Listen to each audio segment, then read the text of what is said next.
All right, everyone, welcome to Meredith's tutorials for 1604 40 Principles of 40. All right, so this is Photoshop. I have it open. Look at your upper right and make sure you are using your VT Photoshop, okay? So, because you don't want to have to pay for it, you want to use the one that you already paid for through your the fees for this class.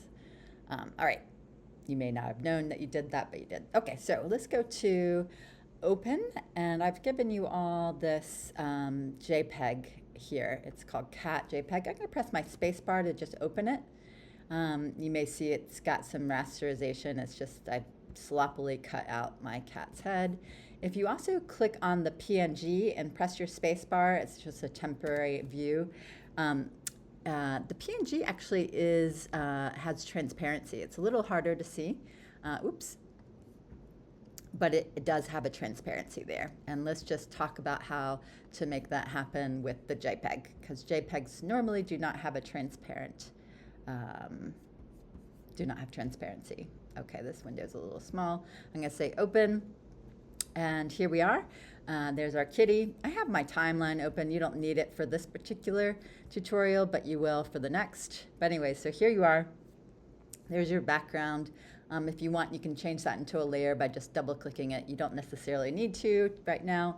But let's just take a look at this it's a nice new little contextual toolbar. If we go up to window, if you do not see yours, let's look down here for contextual taskbar. You can turn it on and off.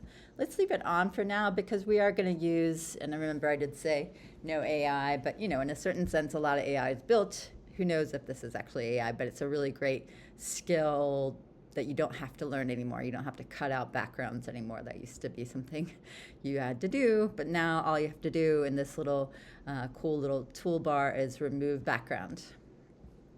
All right, so then just hit return. There you go. You can see it has a mask there.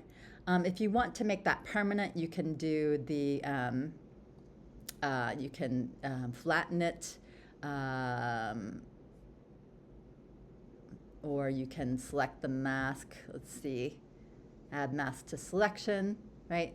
And so, or you can flatten the image, okay? And the flattening, though, unfortunately created a new background, and it unfortunately gave us that white background. So I'm going to undo Command Z, okay? Because we want to save this with the excuse me, with the transparency. Okay, I'm going to press Command D to unselect. All right, so let's just do the simplest thing we can here, which is just to save it. I'm going to go to File, which is at the top of my screen. I know you can't see that here. And let's go to Export.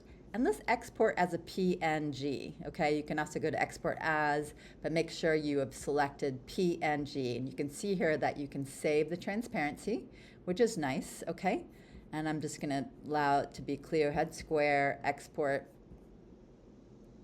That's fine.